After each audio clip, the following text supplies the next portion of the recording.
Então, boa tarde. Vamos começar mais uma aula de português. Coloquem o nome no chat e o número, por favor. A Letícia está apresentando. Está todo mundo conseguindo ver os slides? Sim, sim. Sim? Sim, professor. Sim. Beleza. Então, eu vou pedir para... Vou fazer da forma convencional, né? A gente vai dividindo a leitura.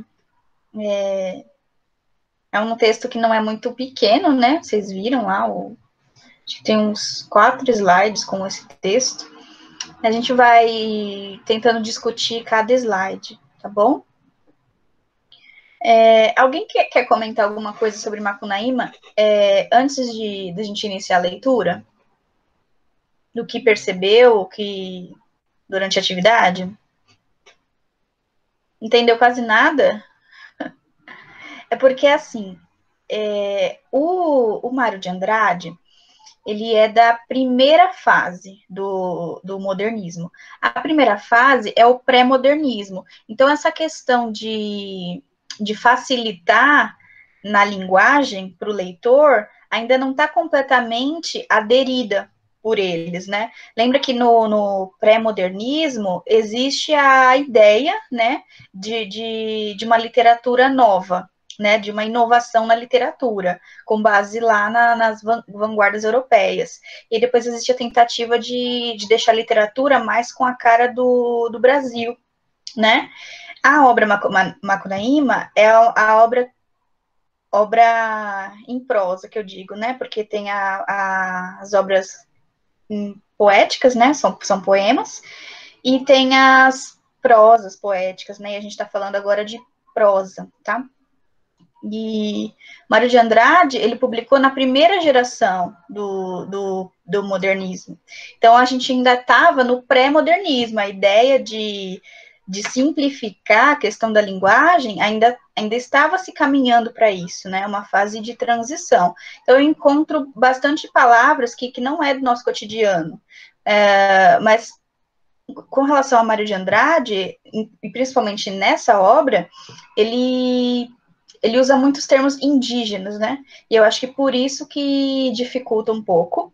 E, na verdade, os termos indígenas que ele coloca aí é para tentar dar uma valorizada na nossa cultura, né? E a gente tem percebido isso no Mário de Andrade ao longo das obras que a gente está analisando, né? Lembra dos poemas?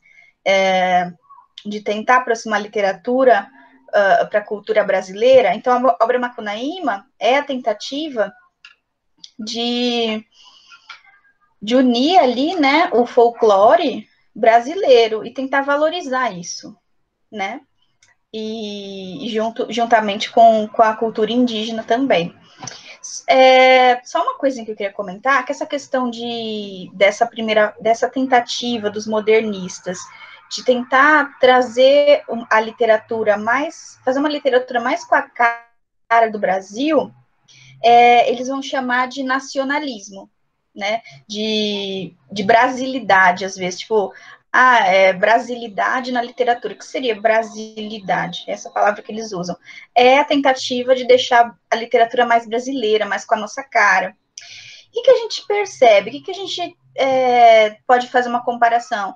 Lembra do romantismo, a primeira fase, que também houve essa tentativa de nacionalismo, de exaltar a pátria, etc. Vocês lembram do Gonçalves Dias? Essa tentativa de exaltação da pátria? Ele cria lá a Canção do Exílio. Vocês lembram da primeira fase do romantismo? Acho que a gente comentou, a gente fez um resumo. Vocês lembram? Eu lembro um pouquinho.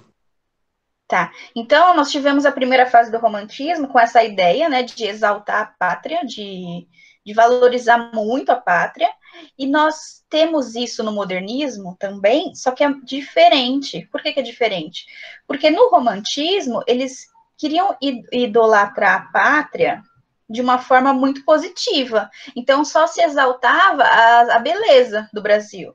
Que aí a gente vê isso muito no hino nacional também, né?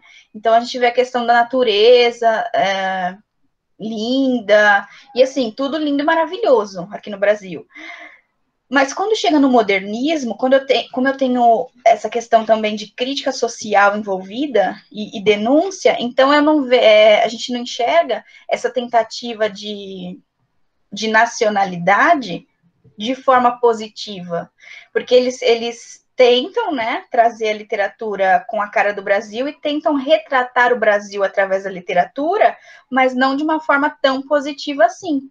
E a obra Macunaíma é um exemplo disso, é o principal exemplo disso. Porque quando ele descreve o Macunaíma, implicitamente ele está querendo representar o povo brasileiro por meio das características do Macunaíma. E a gente sabe que ele descreve o Macunaíma como um herói sem caráter.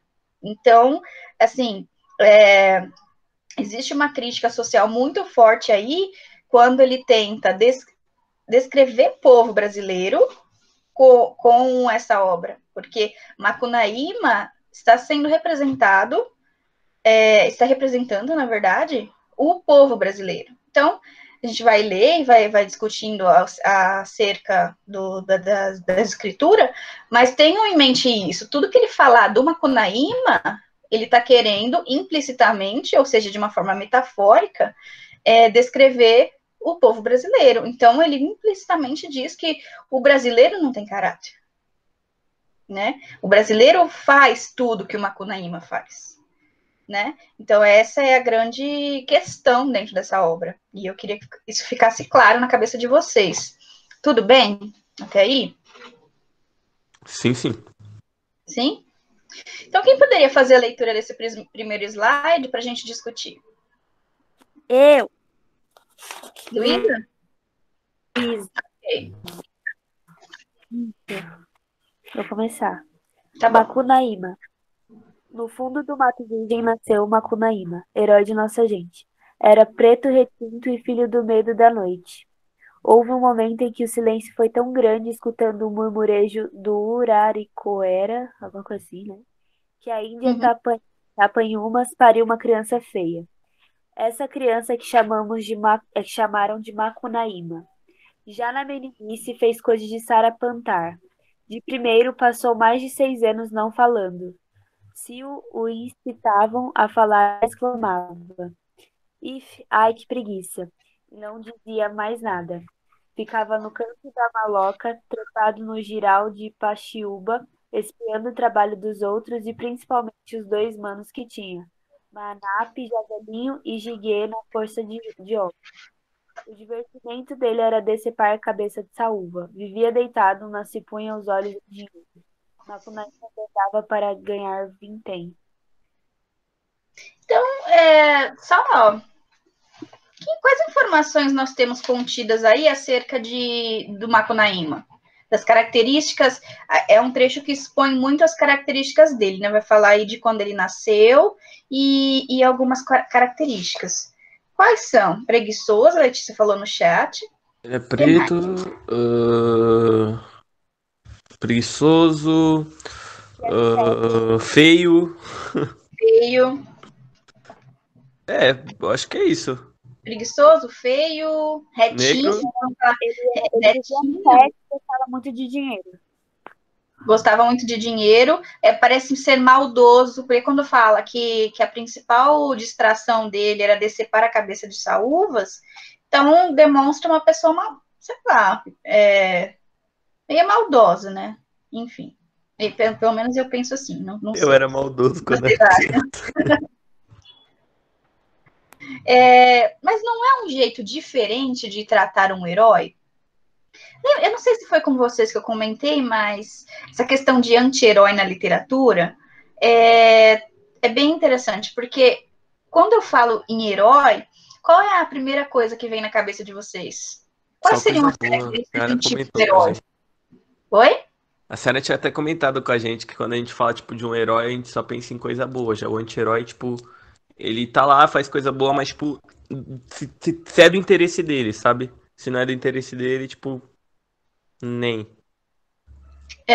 Então é uma pessoa com características extremamente negativas, mas ele é o protagonista dessa história. E ele é considerado o herói dessa história. Então, é meio que uma rebeldia do literária aí, né? Quando Mário de Andrade faz isso. Mário de Andrade, ele falou que escreveu isso, e olha que nós estamos só com trechos da obra, nós não estamos nem com a obra inteira, né? Porque é um livro. Ele falou que escreveu em 6 dias, e que foi muito fácil escrever. Macunaíma. Olha a modéstia do cara, né? E ele falou que escreveu deitado numa rede, bem tranquilão, assim, foi lá e escreveu Macunaíma, tipo, saiu natural. Só que Macunaíma não é uma obra, vou escrever aqui qualquer coisa, não é qualquer coisa, tem uma crítica social imensa nessa obra, né? Tem uma metáfora muito bem construída, né? Com a questão da caracterização de Macunaíma com a caracterização do povo brasileiro. Ainda mais tem um final, assim, bem surpreso, que não tá nos trechos, mas depois da leitura eu conto para vocês como é que ele termina como é que termina essa narrativa, né? E aí tem tudo a ver com a questão do narrador, etc. Mas esse começo é isso, não vamos atentar muito às palavras indígenas. A maioria das palavras que são indígenas, que a gente não conhece, é algum acessório. Ou é uma planta, ou é uma árvore, ou é um pássaro. Por exemplo, a Uraricoeira é o nome de um rio. Então, assim, ou é um elemento da natureza, né? Ou é um acessório indígena, né? Nomes, eu acho né? que se precisarem. Oi? E os nomes também. E nomes, né? Os nomes de pessoas, nomes de rios, etc. Então, até aqui, a gente tem um pouco de como nasceu Macunaíma, né? E como ele era, as características dele, né? E aí, aqui no. Eu tô achando que eu tô apresentando, desculpa. Passa aí para mim, Letícia, por favor.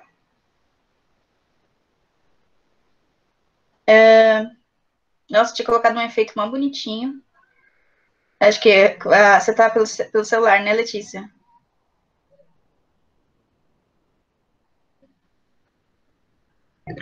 Não, eu tô pelo computador mesmo. Acho que é não foi? porque eu não tô no PowerPoint mesmo, eu tô no Google. Tá. É o programa do Google. Não tem problema, não. É que eu tinha colocado um efeito bonitinho na transição, não tem problema, não. Quem pode fazer a leitura dessa parte para a gente comentar um pouco? Professora, eu faço da próxima que eu tô comendo. Quem pode? Pode, Letícia? Você tá de boa aí? Eu faço. Ok. Nos machos cuspia na cara, porém respeitava os velhos, e frequentava com aplicação a murua, a poracê, o torê, o bocorocô, a cucuigog, todas essas danças religiosas da tribo. Quando era para dormir, trepava no macuru pequenininho, sempre se esquecendo de mijar. Como a rede da mãe estava debaixo do berço, o herói mijava quente na velha, espantando os mosquitos bem. Então adormecia sonhando palavras feias, imoralidades estrambólicas e dava patadas no ar. Nas conversas das mulheres, no pino do dia, o assunto eram sempre as peraltagens do herói. As mulheres se riam muito simpatizadas, falando que espinho que pinica, de pequeno já traz ponta.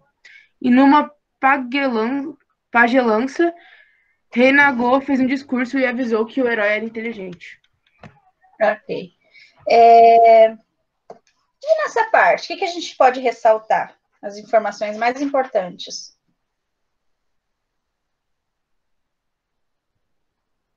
Ou algo que não se deu para entender direito. Ele continua destacando as características do Macunaíma, certo? O que a gente tem de novidade aí quanto às atitudes dele? Ele cuspia na cara dos machos, mas quando era velho ele respeitava, ok, pelo menos isso, né? Frequentava com aplicação a murua. Então, todas essas palavras aí, ele já explica o que é, né? São danças, né? Danças indígenas. danças religiosas da tribo, né? Aí ele, quando era para dormir, mijava na mãe, por quê? Ele fala de uma palavra aqui, macuru. A gente não sabe o que é, mas mesmo não sabendo, já dá para deduzir. Quando fala que a rede da mãe ficava embaixo, o macuru só podia ser uma espécie de cama, né? Que ficava por cima da rede da mãe. Sei lá, vamos imaginar aí uma beliche de rede. Sei lá.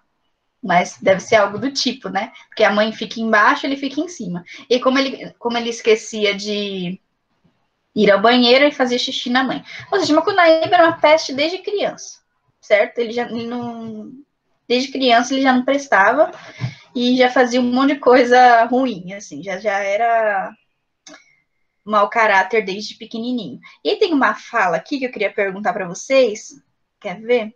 Quando fala aqui, ó. As mulheres se riam muito, simpatizadas, falando que espinho que pinica de pequeno já traz ponta. O que vocês acham que isso significa? Eu até mandei no chat antes que eu não tinha entendido isso, não entendi. Não entendeu? Não. Quem pode criar uma hipótese aí do que estão querendo dizer com isso? Sora, repete como que é de novo aí? Espinho? Espinho que pinica de pequeno já traz ponta. Sei lá, que quando você é ruim desde pequeno, você vai ser ruim pra sempre. Sei lá, não faço a mínima ideia, professora. Faz um pouco de sentido. Mas é no sentido assim, que quem é para ser ruim, já é ruim desde pequeno. É mais ou menos esse sentido, né? Porque, ó, espinho que pinica de pequeno já traz ponta. Então, se desde pequenininho, se a pessoa tem um caráter ruim, isso, desde criança, ela já vai demonstrar essa característica. Então, essa coisa de já traz ponta, isso já é mostrado desde pequeno, com as atitudes da criança. E aí tá falando especificamente com relação a Macunaíma, né? Desde pequeno, ele já demonstrava esse certo desvio de caráter aí dele, né? De mijar em cima da mãe, de cuspir na cara dos outros, de falar palavrão e todas essas coisas, desde criança ele já fazia. Então, que adulto seria Macunaíma? Seria um adulto diferente de um caráter diferente? Não. Então, é bem isso, né? Quando a pessoa nasce para ser mau caráter, isso desde criança já existem traços. Vocês concordam com essa visão? O que vocês acham disso? Eu concordo. Concorda por quê? Porque assim, professora, o que você faz quando você é pequeno, provavelmente você vai levar lá pra frente. Se você é uma criança meio que, tipo, educada desde o início, desde pequeno, você vai ser pra sempre educado, que foi o que você aprendeu e você vai levar pra frente. Se você é uma criança, se é uma criança, tipo, mal educada desse jeito, e, tipo, desde pequeno assim, provavelmente o certo, né, o que sempre acontece é continuar e ser pior lá na frente. É na minha opinião isso. Eu acho que Exatamente. não. Eu Fala acho que aí. não. Porque existem mudanças de caráter, né? Igual eu, quando era criança, eu lembro que eu pegava dinheiro escondido da minha avó pra comprar doce. E hoje em dia, tipo, né? Eu acho isso um absurdo e tal. E eu mentia muito também, hoje em dia é mó ruim e tal. Eu acho que existem mudanças, né? Mas, né? Eu acho. É que é uma fala popular, né? Assim, da época. A gente vai falar de variação linguística depois, e isso vai ficar mais claro, mas isso é como se fosse uma expressão popular que disseram, é espinho que pinica, de pequeno já traz ponta. Mas foi isso que quiseram dizer, né? É uma visão das mulheres que viviam ali também na tribo, né? Então elas tinham esse pensamento, né? Se quem nasce para ser ruim já é ruim desde pequeno. Então, são esses ditos populares, né, que se cria na sociedade, ok? Mas é claro que não é uma regra, né? Claro que, sei lá, se existem crianças com determinadas atitudes, e se isso for corrigido a tempo, Não, isso são pode... casos e casos, prof. Depende muito. Ok, alguém tem alguma questão até aí?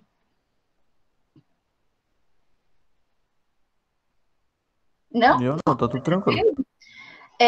Tá dando para entender, basicamente, a obra? Tá tranquilo, professor. Ok? Tá. Passa aí, Letícia, então, pra gente. Isabela. Olha lá. Aí nós vamos para um outro capítulo. O que acontece aqui?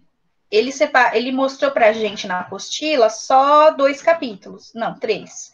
Que era o primeiro, né, Macunaíma. O primeiro capítulo, Macunaíma, é que fala desde quando ele nasceu. Aí ele vai pular alguns capítulos, né? Ele já vai pro capítulo 5. Então aí ele já é adulto, já. Entendeu? Então a gente vai perder aí alguns detalhes, mas aqui para a gente se atentar nessas partes para fazer a atividade. Então, aí a gente vai tratar especificamente da chegada de Macunaíma à Selva de Pedra, que é São Paulo. Então, Macunaíma, quando ele nasceu numa tribo indígena, então ele nasceu numa área rural, né? Então, com costumes rurais, certo? Então, é claro que quando ele chega na cidade grande, que é São Paulo, principalmente porque é uma época que a urbanização está acontecendo. O que está acontecendo na época? A urbanização está expandindo, né? Então, é a grande questão do desenvolvimento capitalista.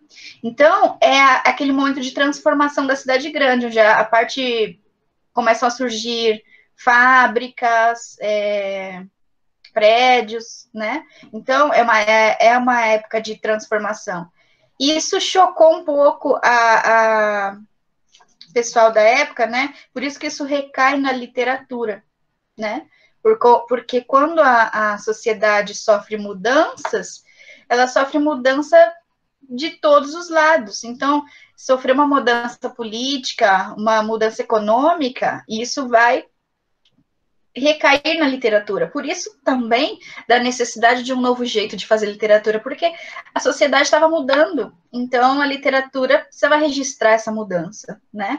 Então vai mostrar mais o estranhamento do Macunaíma, né? Ou as percepções que ele tem assim que ele chega na cidade grande. E eles chamam aí de Selva de Pedra. Não sei se vocês já ouviram esse termo para São Paulo, mas São Paulo é conhecido como a Selva de Pedra. Sim, principalmente depois do avanço da urbanização. Ok? Ok. Se lê então, Moisés, essa parte? Posso ler? Já terminei já. Tá bom. Piaimã.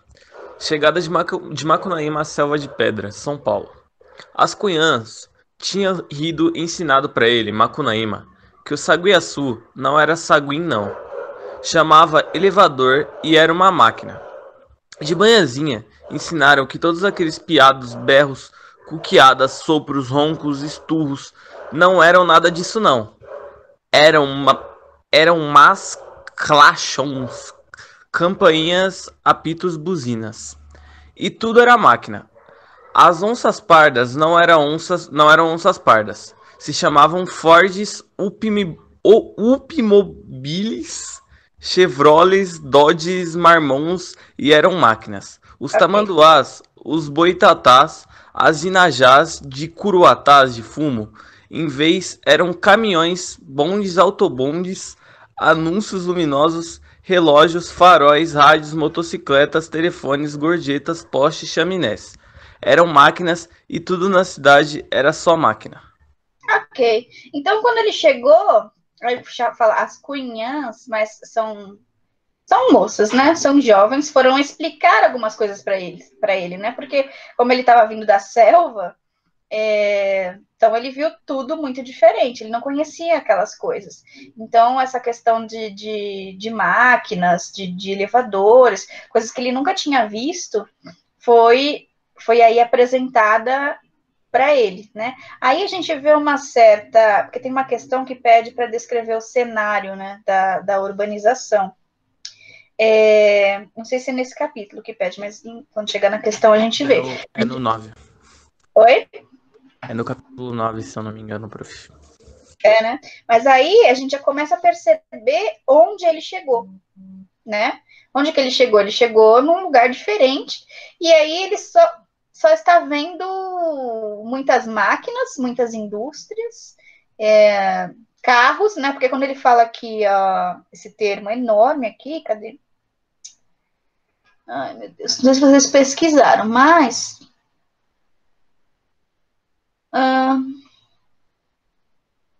cadê?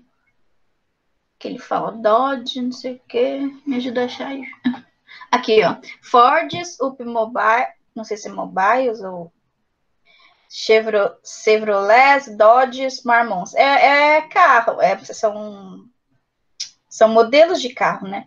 Então, que eram máquinas. Então, ele está vendo coisas das quais ele nunca havia visto, que são máquinas, carros, elevadores. E aí se percebe uma certa comparação com coisas que ele conhecia, coisas da área rural, por exemplo, onças, não eram onças pardas, não eram onças, eram carros. Então, algumas coisas aí estão sendo explicadas para ele. Isso daqui não é um macaco, não, isso daqui é um elevador, né? Então, está se fazendo aí algumas comparações para explicar para ele essas novidades. Essas novidades que tem muito a ver com a questão da modernização da época. Ok? Ok. Era uma cidade urbanizada, né? Isso. Ele está chegando em São Paulo. E São Paulo, nesse momento, está no auge da urbanização. Então, já tem muita fábrica, muitos carros. Assim, é basicamente do jeito que a gente conhece. Que é muito diferente de uma zona rural, né? Imagina, se a pessoa nasce numa tribo, ali, na zona rural.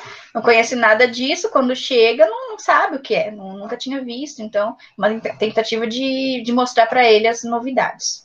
Ok? Ok. Ficou alguma dúvida nessa parte? Não, tá tranquilo. Letícia?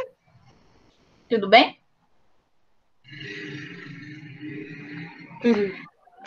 Você passa pra gente, por favor?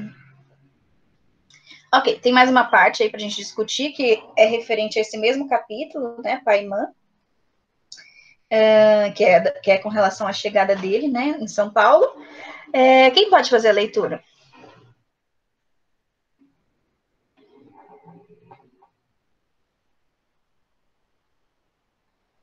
Se quiser que eu leia de novo, eu posso ler. Eu faço, professor, eu faço. Então, leia, Cauã, por favor. Mas será que vai dar certo, né? Ó, dá pra ouvir de boa, né? Tá dando, sim. Tá bom. Então Macunaíma resolveu ir brincar com a máquina para ser também imperador dos filhos da mandioca. Mas as três cunhas deram muitas risadas e falaram que isso de Deus era gorda mentira antiga, que não tinha Deus não, e que com a máquina ninguém não brinca porque ela mata. A máquina não era Deus não, nem possuía os distintivos traços femininos de que o herói gostava tanto. Era feita pelos homens, se mexia com eletricidade, com fogo, com água, com vento, com fumo, os homens aproveitando as forças da natureza. Macunaíma passou então uma semana sem comer nem brincar, só maquinando nas brigas sem vitória dos filhos da mandioca com a máquina. A máquina era que matava os homens, porém os homens é que mandavam na máquina.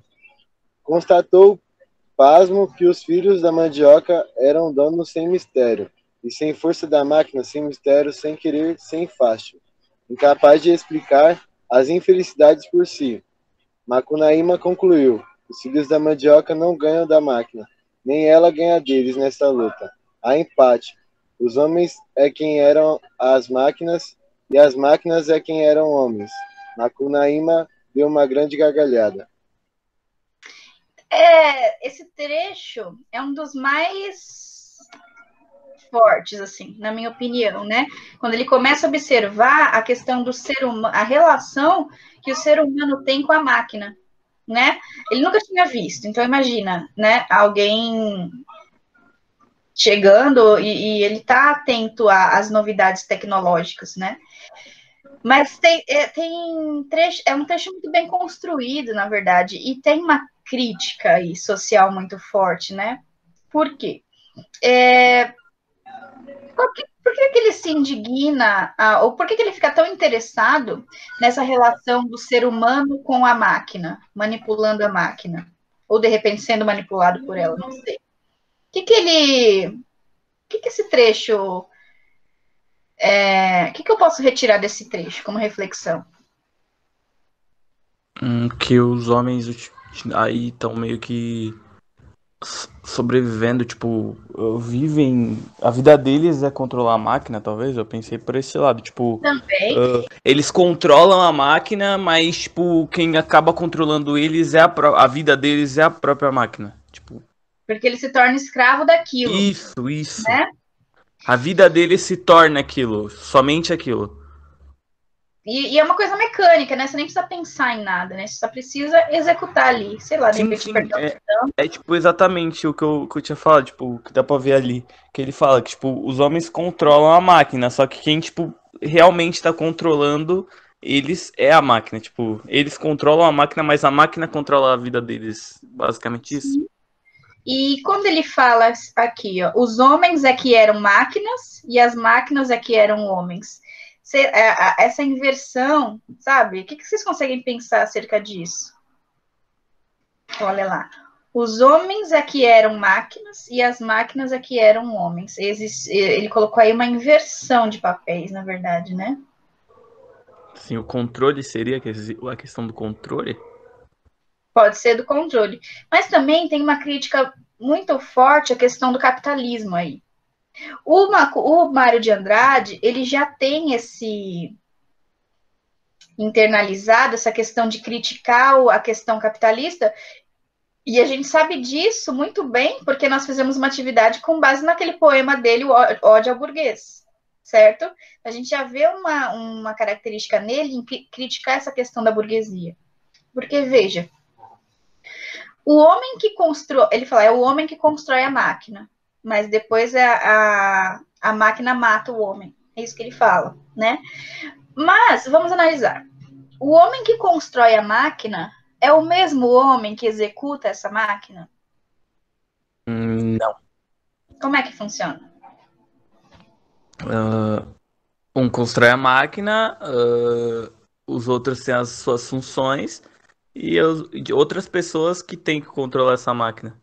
E no quesito da burguesia seria os donos das máquinas mandam uns e os meio que empregados têm que exercer esse serviço. Eu pensei agora na questão da Revolução Industrial. Sim, que tem muito a ver, exatamente. Uhum. Então, quem constrói a máquina ou que investe na construção dessa máquina não é o cara que vai executar e que vai ficar ali trabalhando o dia inteiro com essa máquina. Então, quando ele fala, quer ver? Deixa eu achar o trecho aqui.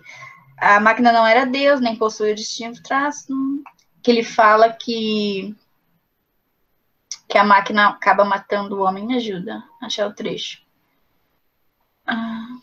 Aqui, ó. A máquina não era Deus, nem possuía, não é aqui, não.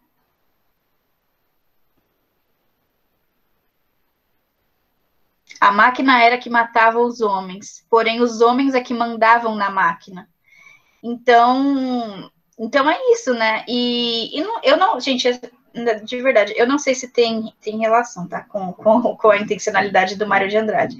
Mas eu penso que, e quando ele fala que a máquina mata o homem, em que sentido que é? Seria de tanto trabalhar? Pode ser um sentido mais conotativo, assim, né? Mata de Professora, tanto. Oi. eu coloquei que, tipo assim, que, por exemplo, eu coloquei até um exemplo de uma arma. Porque, tipo assim, é a arma que, tipo assim, com um tiro a pessoa que morre, mas quem dá o tiro pra a bala É o chegar na pessoa e ela morrer é o homem. Foi Isso. essa a reflexão que eu tive. Uhum. Que tem a ver com isso que a gente está comentando, né? Porque o homem criou a máquina para matar outro homem, né? Então, na verdade, a máquina não mata ninguém. Os homens, eles é que se devoram entre si. E isso tem tudo a ver com a questão, a crítica ao capitalismo, porque segundo as críticas que são feitas, né, nesse período, o capitalismo acaba destruindo as relações humanas, né? Na verdade, a ideia é essa. Pelo menos eu penso nisso. O que vocês acham? Eu penso por esse lado também. Então, é uma crítica muito, muito forte, né? Quando ele fala também que as máquinas matam o homem, pode ser também, não sei, tá? Se tem relação, mas pode estar se referindo também aos vários acidentes que os operários sofrem enquanto executam a máquina, né?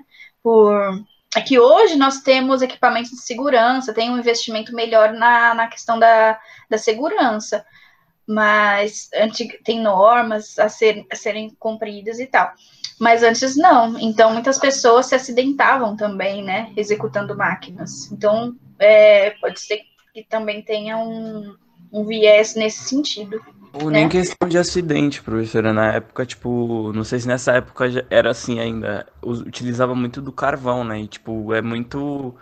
É questão de fumaça, essas coisas, e acabava prejudicando a saúde. Sim, prejudicando a saúde, levando à morte, exatamente. Então, tem várias coisas a se pensar, né? Acerca desse único trecho, né?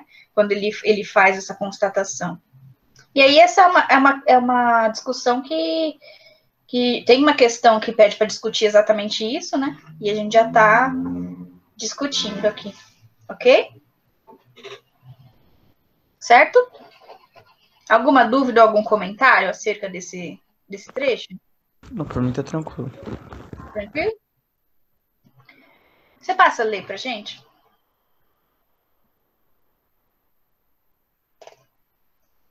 Aí ele pula para o capítulo 9, né? Que é Cartas pras Icamiabas. Acho que é assim que se pronuncia. Antes de fazer a leitura, acho que ficou meio... Acho que a configuração tá meio distorcida, né? Mas acho que dá para ler, não? Essa parte aí de baixo? Se dá zoom, dá pra ler sim, prof. Ok. Então, primeira questão, que já é para a gente pegar o gancho para quando a gente for discutir a questão da variação linguística, tá? Quando ele fala cartas pras Icamiabas, eu tenho a presença aí de uma linguagem mais informal, né? Onde que eu percebo isso?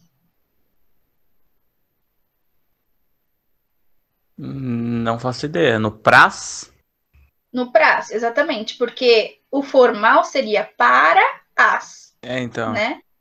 E quando ele coloca o pras, é justamente para quebrar essa questão da linguagem formal, né, dentro da literatura. Então a gente já percebe uma certa quebra na questão do padrão da linguagem. Ok, Marília.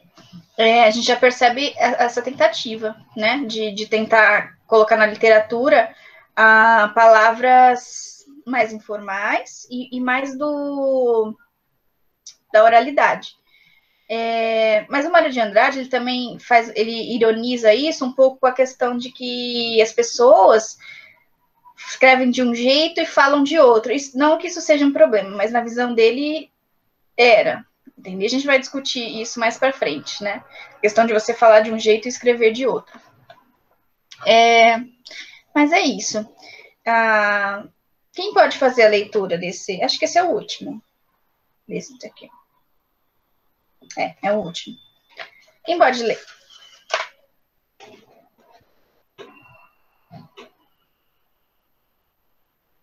Se quiser que eu leia de novo, eu leio. Pode ler. Carta para... Peraí. Carta para as Icamiabas. Cidade é belíssima e grato o seu convívio. Toda cortada de ruas habilmente estreitas e tomadas por estátuas e lampiões graciosíssimos e de rara escultura. Tudo diminuindo com astúcia o espaço de forma tal que nessas artérias não cabe a população. Assim se obtém efeito de um grande acúmulo de gentes, cuja estimulativa pode ser aumentada à vontade, o que é propício às eleições que são invenção dos inimitáveis mineiros, ao mesmo tempo que os edis dispõem de largo assunto, com que ganha em dias honrados e a admiração de todos. Com surtos de eloquência, do mais puro estilo e sublimado valor, as ditas artérias são todas recamadas de ricocheteantes papeizinhos e velívolas cascas de frutos. Em principal de uma finíssima poeira e muito dançarina, em que se dispargem diariamente 1001 espécimes de vorazes macróbios que dizimam a população. Por essa forma, resolveram os ossos maiores o problema da circulação, pois que tais insetos devoram as mesquinhas idas de ralé e impedem o acúmulo de desocupados e operários. E assim se conservam. O que é isso? Se conservam sempre agentes Em em número igual. Número igual. Exatamente. Aí já é um capítulo que ele... Existe uma coisa aí a se observar. Por quê? A questão do foco narrativo, tá? Até então, o que vocês perceberam quanto ao foco narrativo? Estava sendo narrado em primeira ou em terceira pessoa? Terceira. Era um narrador observador, certo? Estava contando ali desde quando ele nasceu, contando também como foi quando ele chegou à cidade. Só que aí, nessa carta, como é ele, é o próprio Macunaíma escrevendo a carta, né? Então aí já tem uma narração em primeira pessoa, né? Ele muda o foco narrativo nesse capítulo porque ele coloca exatamente a carta que ele escreveu, né? Para enviar para Icamiabas e descrevendo a cidade onde ele está. Como se fosse a carta de Pero Vaz de Caminha, sabe? Quando ele chegou aqui ao Brasil, que ele foi descrever. Ele tenta fazer da mesma forma, né? Escrever uma carta descritiva, descrevendo como é a cidade. E como é a cidade na visão do Macunaíma? É algo que cresce, que tipo, vem crescendo o número de pessoas.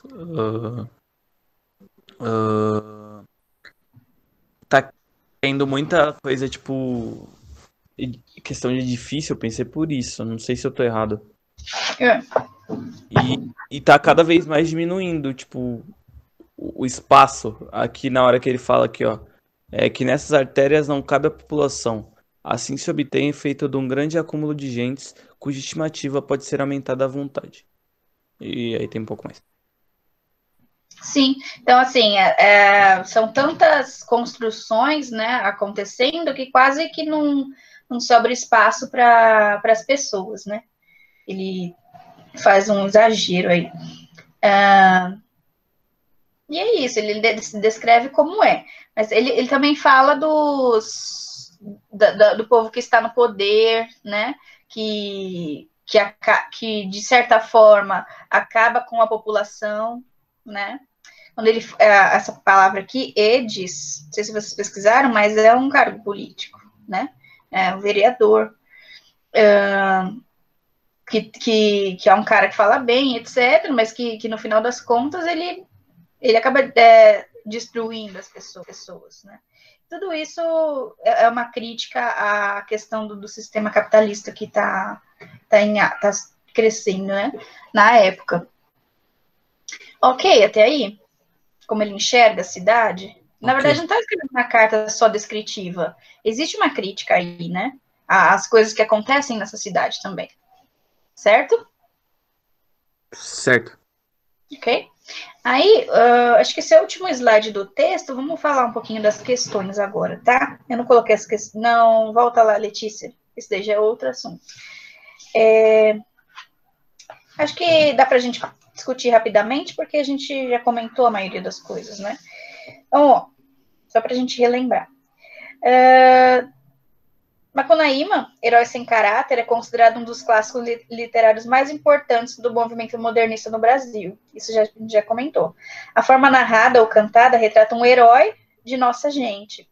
Então, lá na questão, na letra A, está pedindo uma análise, do herói considerado sem caráter, para que você faça uma análise, não está pedindo para que você descreva. Tem uma outra questão que pede para que descreva as características, mas aqui pede para você fazer uma análise. Então, o que eu queria nessa questão? Eu queria que vocês fizessem uma análise mais a fundo e tentassem enxergar essa questão do Mário de Andrade, tentar, dentro das características do Macunaíma, representar o povo brasileiro, que foi que a gente conversou logo no início.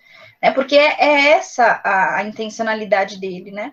De colocar características extremamente negativas no personagem Macunaíma, mas que no final das contas o leitor perceba de que é essa forma que ele enxerga o povo brasileiro, né? Sem contar uma outra coisa, que aí ele tem dois focos narrativos, né? Ele começa com um narrador observador, mas em determinadas partes, como essa, por exemplo, a voz é do próprio Macunaíma, né? Que é o narrador personagem. No final, o narrador, ele se revela, ele tem um diálogo com o leitor, e ele fala assim que quem contou essa história para ele foi um papagaio. E que esse papagaio contou essa história para ele, essa história do Macunaíma, e depois voou de volta para Lisboa. E que e aí ele, né, ele, o narrador da história, ficou para contar essa história para gente, ou seja, os leitores. Então, é também um trecho que eu posso perceber que o que ele está fazendo ali? Se no final das contas, ele faz uma revelação bombástica ali, falando que ouviu tudo isso de um papagaio, e que esse papagaio, depois ele volta para Lisboa. O que eu posso imaginar dessa situação? Porque, de repente, o papagaio contou tudo isso para ele e voltou para Lisboa? Vocês conseguem fazer algum tipo de análise?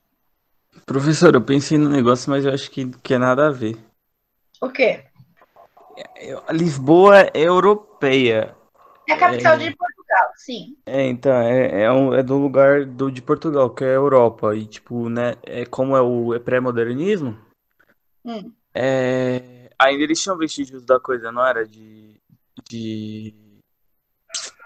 Não, pera, falei errado. O parnasianismo era muito vestígio europeu. E como no modernismo eles queriam que fosse mais abrasileirado, mas eu pensei nisso. Tipo, fazer uma crítica sobre. Eu não sei, acho que tá errado, só que por isso que eu falei que foi viagem. Eu quis dizer. Mas, na realidade, no início, né, dessa mudança, a gente teve muita influência europeia mesmo. Né? Depois que isso foi mudando, e o Mário de Andrade está aí, já na primeira fase, tentando trazer uma literatura mais com a cara do Brasil, só que, como eu falei, não são características positivas que ele coloca, são características negativas. Então, quando ele fala, lá no final, isso a gente não tem aqui, mas eu estou comentando com vocês para aprimorar a discussão e a visão de vocês com relação a essa obra. Porque se lá no final ele fala que foi um papagaio que contou tudo isso para ele e depois voltou para Lisboa, então é essa visão que os europeus, de repente, não só os europeus, mas pessoas de outra nacionalidade tenham do povo brasileiro, de enxergar nós como pessoas sem caráter mesmo, sabe? Então, não faz sentido? Olha, veio um papagaio lá de Portugal, falou tudo isso e depois voou de volta para lá. Ou seja, nem era uma ideia do próprio narrador, foi algo que veio de fora. Então, por exemplo, olha como o povo brasileiro é visto pelos outros. E a gente sabe que isso é muito verdadeiro até hoje, porque o brasileiro é aquele que tenta burlar de algum jeito, as pessoas nos enxergam como pessoas de um caráter mais desviado, assim, sabe?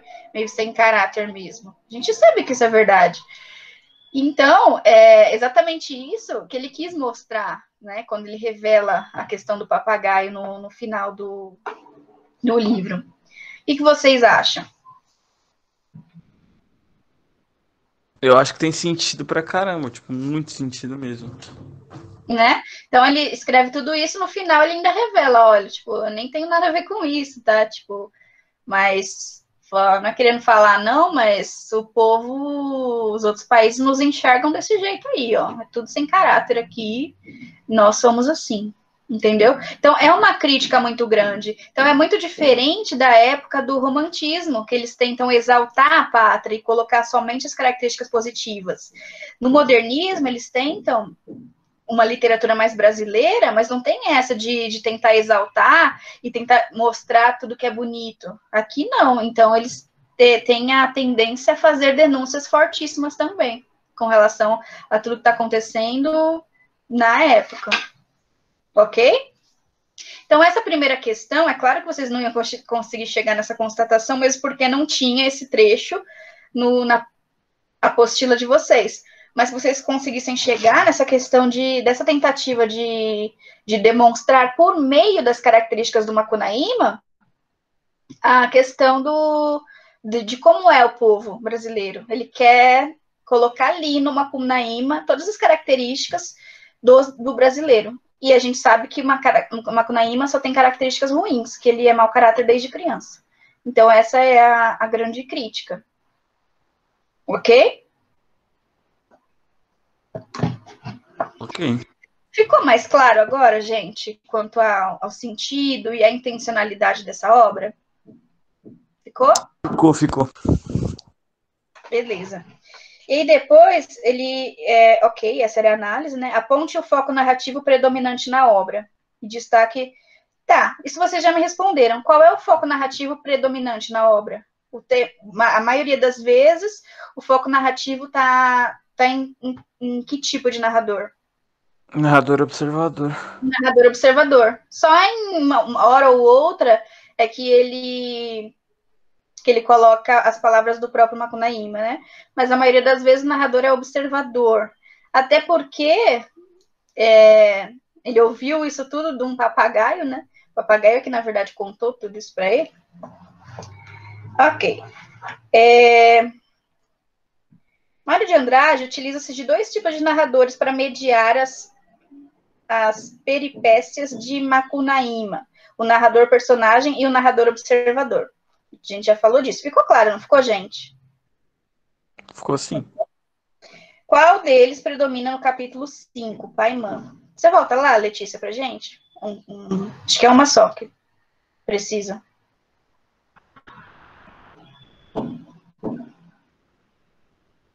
Essa é a continuação do início.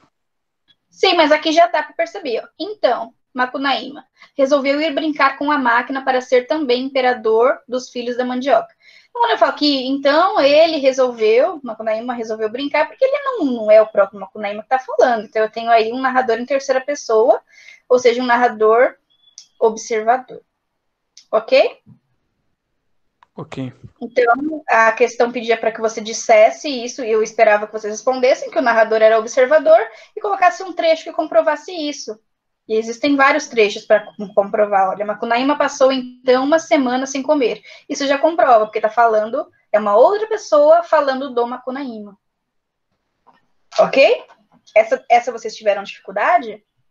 Não, a única coisa que eu acho, professora, que eu confundi foi eu acho que eu confundi o capítulo. Eu coloquei, tipo, traços de que era em terceira pessoa, não do capítulo 5. Eu acho que eu coloquei do capítulo 1, quando ele tá passando as características, tipo, quando ele fala do povo. Aí eu acho que eu errei nisso, mas só. Mas não tem problema. Se for, só isso. Ok? Ficou claro agora? Uhum. Tá. Aí depois pede para que vocês. Eu nem vou entrar muito em detalhe nisso, tá?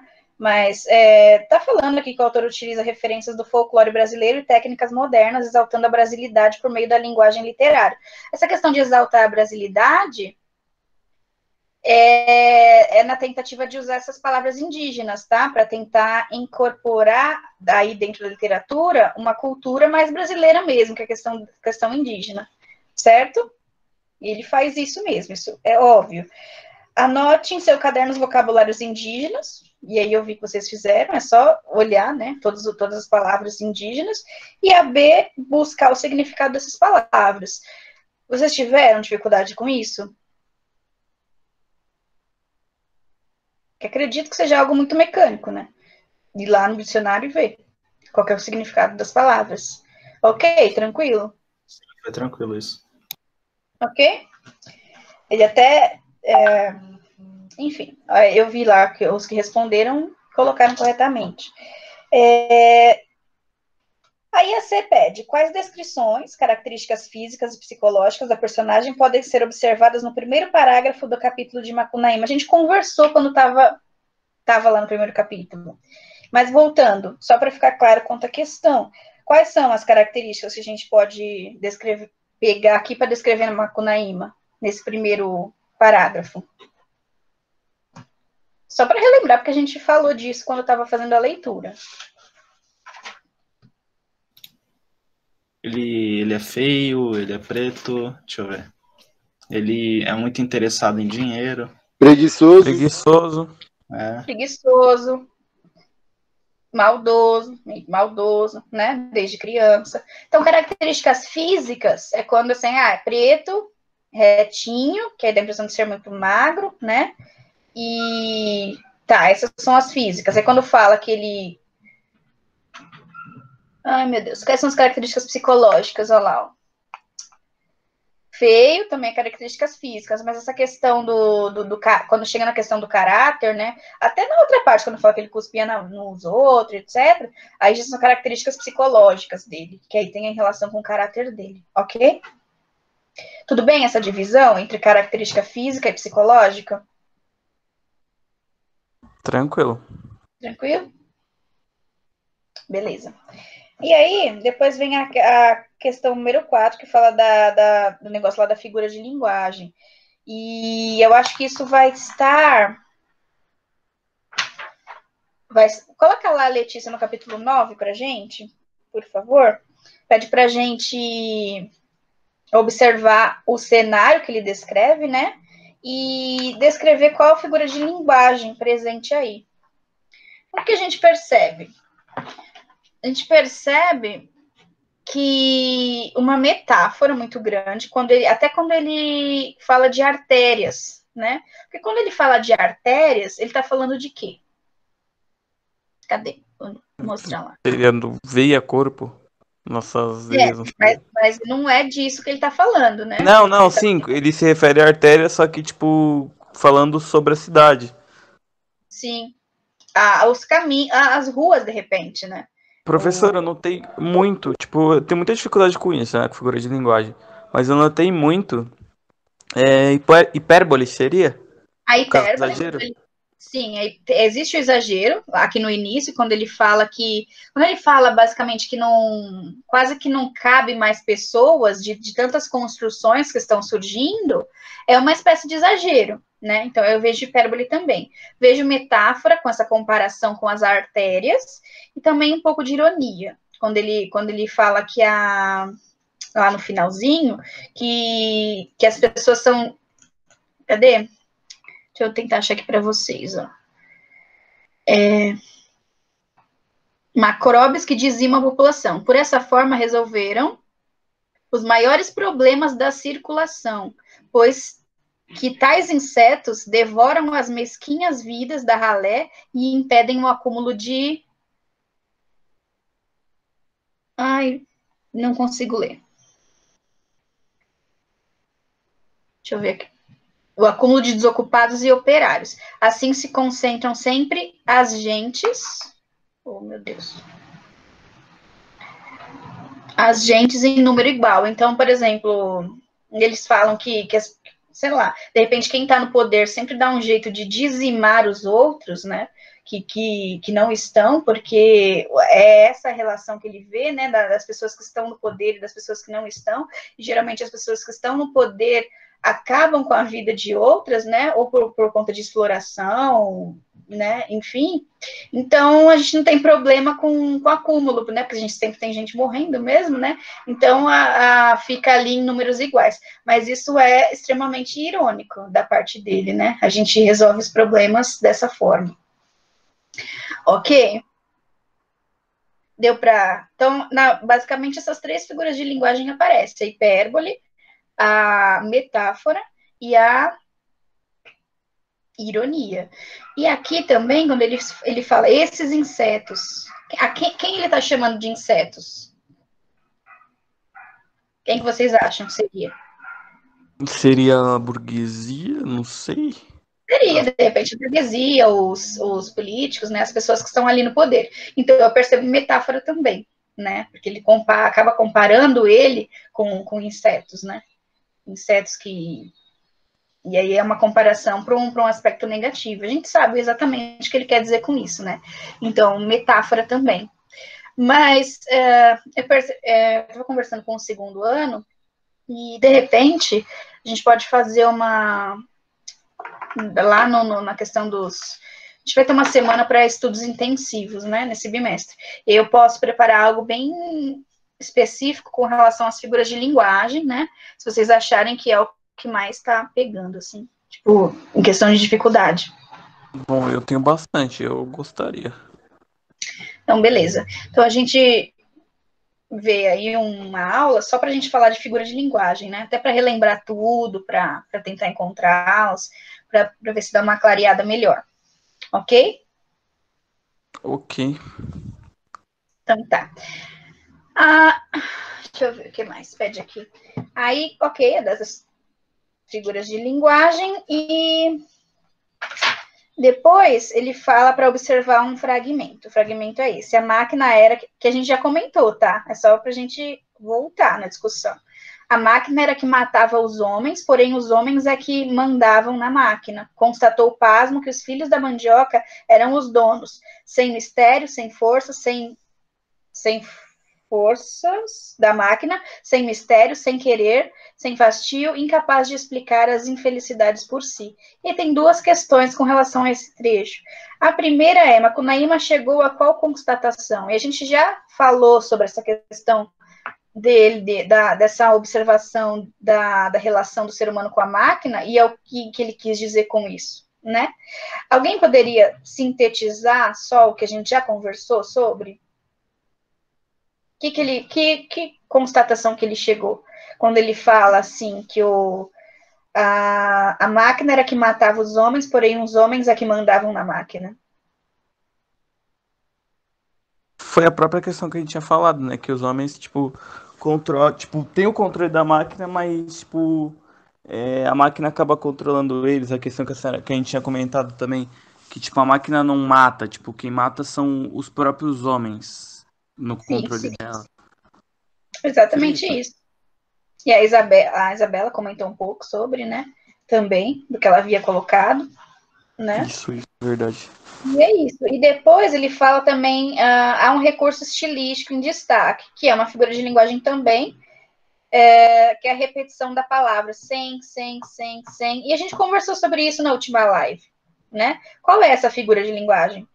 Que repete-se o mesmo termo várias vezes. Anáfora? Isso, anáfora. Anáfora, né? Então, eu acredito que tenha ficado tranquilo aqui, porque a gente tinha falado da anáfora na última live que nós tivemos, que é a figura de linguagem que tende a repetir a mesma palavra várias vezes com uma intencionalidade, né? Qual que é a intenção de repetir várias vezes a mesma palavra dentro de um texto literário?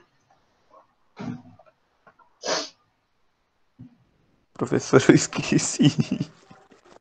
A intencionalidade é uma só, de intensificar o sentido daquilo. Lembra? Que a gente usou um poema do Carlos Drummond de Andrade? É preciso isso, é preciso aquilo. Ah, é verdade.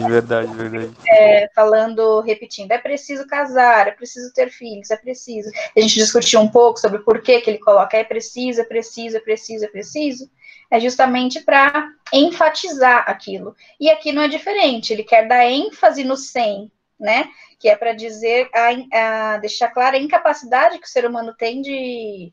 Eles não têm força, não têm mistério, não têm querer, não tem nada. Então, é a ênfase nisso. Ok? É dar ênfase mesmo. Ok. Ok? Quanto a Macunaíma é isso. A gente precisa começar a falar de variações linguísticas. Eu queria saber se alguém tem mais alguma dúvida com relação a essa atividade.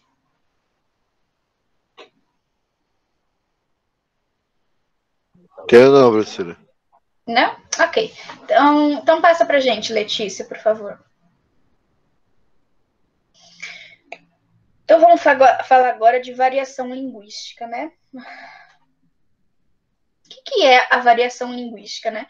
A variação linguística, ela acontece de diversas formas.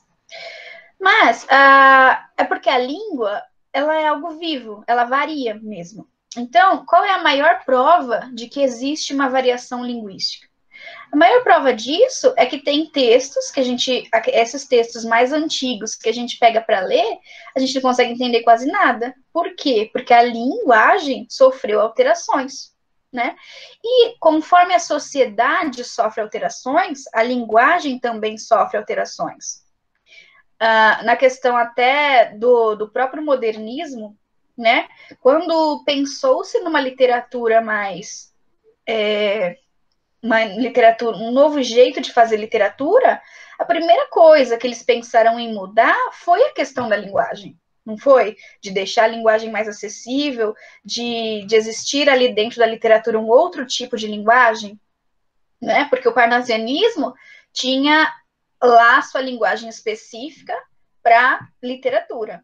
E aí, conforme a sociedade foi mudando e percebeu-se um novo jeito, percebeu-se uma necessidade de escrever de outra forma, a linguagem foi uma das principais mudanças também com relação às obras do modernismo.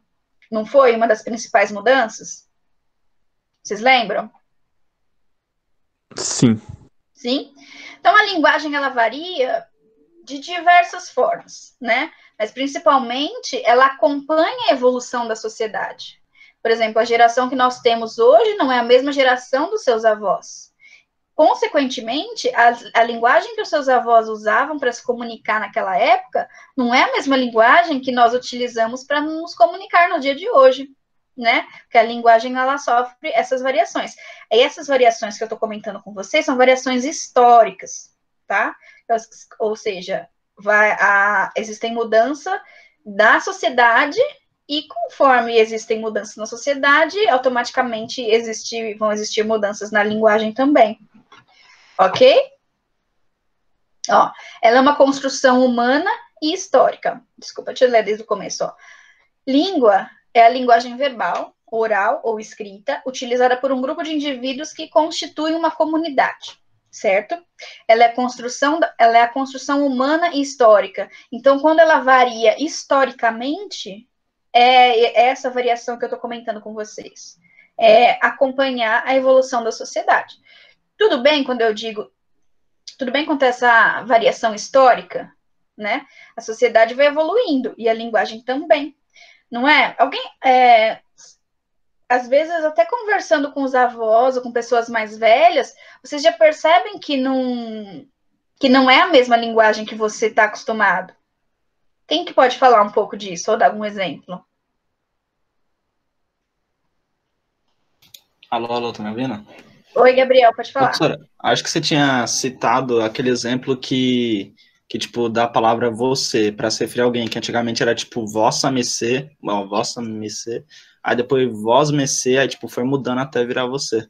Sim, foi uma variação, foi variando, né? Até chegar você. E hoje na internet a gente coloca só o V e o C, né? Tipo, foi diminuindo ali cada vez mais, mas é uma variação linguística que aconteceu de forma histórica, né? Historicamente, isso foi mudando. Mas, na linguagem, a variação linguística não é somente com relação à história, tá? À evolução da sociedade. Mas também tem a variação regional, né? Acho que a variação regional dá para a gente ter uma base melhor, porque quando eu falo em variação regional, o que eu estou falando? Que a mesma coisa tem nomes diferentes em regiões diferentes. Exatamente. Então, enquanto aqui eu sei lá, fala uma palavra aí que em outros estados tem outro nome. Sei lá, mandioca, aipim, macaxeira. Macaxeira. Então, a linguagem ela varia de acordo com a região também, entra a questão de sotaque. O sotaque que nós temos aqui em São Paulo não é o mesmo sotaque que se tem no Rio Grande do Sul. Bergamota. Exatamente. Então, quando eu falo de variação regional, é porque cada região tem a sua própria linguagem própria construída, né? Que é diferente da linguagem de outra região. Se você, de repente, viaja para outro lugar, até do Brasil mesmo, você vai perceber uma variação linguística enorme com relação a sotaque, com relação a outras palavras que são utilizadas para o mesmo fim, né? Até estados que estão extremamente próximos do nosso, por exemplo, o Rio de Janeiro, eles têm outra variação linguística, né? Então, tem várias palavras lá que eles usam que nós usamos também, só que de outro jeito, né? Não é... Assim, essa questão de variação linguística não tem a ver com errado ou certo, né? Tem a ver com questão cultural mesmo, de cada região, certo? É organizadora da identidade dos seus usuários. Vocês acreditam que a linguagem, ela denuncia a sua identidade? E se sim, por que denunciaria? A questão, e sim, a questão até do sotaque do que a gente tinha falado, seria uma denúncia, certo? Ou não? Seria, mas tem outros aspectos envolvidos aí também. Eu não pensei outro não, pensei só nesse. Alô? Oi. Tipo, tem a social também, eu diria. Talvez coisa relacionada a grupos sociais, tipo, a galera que é skatista fala de um jeito, a galera que é do teatro fala de outro. Esse tipo de coisa. Exatamente. Ela é organizadora de uma identidade, porque nós percebemos que jovens falam de um jeito, adultos falam de outro jeito, né? Até a questão do uso excessivo de gírias. Então, o jeito que você fala e o jeito que você se comunica com as outras pessoas denuncia quem você é, de certa forma, de que grupo você faz parte. Se são, como o Gabriel falou, né? Se pertence a um grupo de skatistas ou, sei lá, um grupo de hippie. Cada grupo tem também a sua linguagem construída ali, né? Então, nós temos vários tipos de variação linguística. E aí vem dizer, ela também dá unidade a uma cultura ou a uma nação, sim, né? Porque cada nação tem o seu idioma, né? O seu idioma oficial. Então, ela identifica ali de que nacionalidade você é, dependendo do idioma que você fala. E é uma língua uma língua viva é dinâmica, e por isso está sujeita a variações. Então, não adianta. A linguagem, ela sempre vai sofrer alterações conforme a própria sociedade também sofre alterações. A língua acompanha essa movimentação social. E realmente, cada grupo, cada geração que vem surgindo vai criar sua linguagem específica, sabe? Então, a linguagem não é algo morto, sabe? Que sempre vai ser daquele jeito. Não, a língua é viva, a língua ela vai mudando constantemente. E aí a gente tem que perceber algumas coisas, né? Essa questão da linguagem e da linguagem denunciar quem você é muito importante, né? Porque a linguagem, de repente, vende o jeito que você fala, vende a sua própria imagem, né? Você consegue vender a sua própria imagem dependendo da forma como você se comunica. Se você é uma pessoa séria, se você não é, sabe? Se você é uma pessoa comprometida ou não, se você é jovem ou não, se você fala muita gíria ou não, isso tudo vai influenciar na sua identidade, né? Em como as pessoas enxergam você, né? Por meio da sua linguagem. Mas tem uma outra questão que eu queria discutir com vocês, é que, assim, existe uma... Deixa eu ver se eu esqueci de falar alguma coisa. Esqueci de falar de variações situacionais. Porque a linguagem, ela muda conforme situações também. Às vezes eu estou aqui conversando com vocês, e aqui na aula vocês têm um tipo de linguagem para falar comigo. Mas, quando vocês estão conversando com amigos mais íntimos, vocês usam outro tipo de linguagem, talvez com mais gírias, talvez de um jeito mais despojado. E então, a linguagem, ela também tem muito a ver com a situação em si. Às vezes, você é uma pessoa que fala muita gíria com os amigos, mas você sabe que se você for, sei lá, fazer uma entrevista de emprego, você já não vai poder usar esse tipo de linguagem. E aí, nesse lugar e nessa situação específica, você adequa o seu tipo de linguagem, certo? Então, a linguagem tem muito a ver com a situação. Muitas vezes você não fala com seus pais do jeito que você fala com seus amigos, né? Tem todas essas questões também. O que vocês acham? Eu concordo. Porque, tipo, eu tipo assim, eu falo muita gíria com os moleques, muita mesmo. E aí com a minha mãe eu não posso falar tanto, porque senão minha mãe fica brava, ela me dá bronca. Com vocês, professores, também eu não posso falar tanto, porque senão, tipo, eu não curto, sabe? Depende muito da situação mesmo. Então, a linguagem acompanha aí situações. E ela varia também dependendo das situações, certo? Porque as pessoas têm um jeito próprio de falar com os amigos, um jeito próprio de falar dentro da igreja, porque tem muitos que frequentam a igreja, também não vai ficar falando palavrão, sei lá, ou... Enfim, depende muito da situação, do lugar e das pessoas que você está se comunicando, certo? Ok? Ok. Então, existem aí esses tipos de variações. Eu queria saber se está claro, por enquanto, por que a língua varia tanto. A gente falou um pouco da questão histórica, né? A sociedade vai mudando, a língua vai mudando também. A gente tem uma prova disso, quando a gente pega um negócio muito antigo para ler, Bíblia também, sei lá, a gente se depara com coisas que você fala, mas o que é isso, né?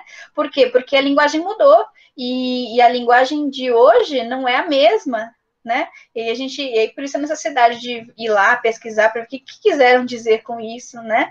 Então tem expressões também que caem em desuso e que a próxima geração talvez não conheça, né? E aí as coisas vão mudando e vão variando. Só que existe e também existe, além de tudo isso que eu falei, a questão do falar correto ou não, que eu quero ter essa discussão com vocês. Na opinião de vocês, como é que funciona essa questão de falar ou não corretamente? Eu acho extremamente necessário que a pessoa fale corretamente, ou, sei lá, depende de como e com quem, e... O que vocês acham disso? Bom, na minha opinião, depende muito, professora. Tipo, claro, você tem que ter o domínio da linguagem correta. Você tem que saber como você tem que usar as palavras, onde você tem que ter esse domínio.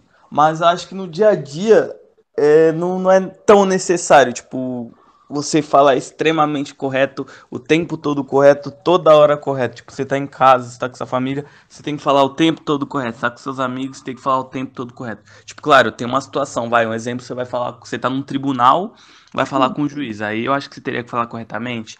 Você tá no emprego, você é telemarketing, um exemplo. Aí você teria que falar corretamente. Em diversas situações você tem que falar corretamente, em outras não teria necessidade, na minha opinião.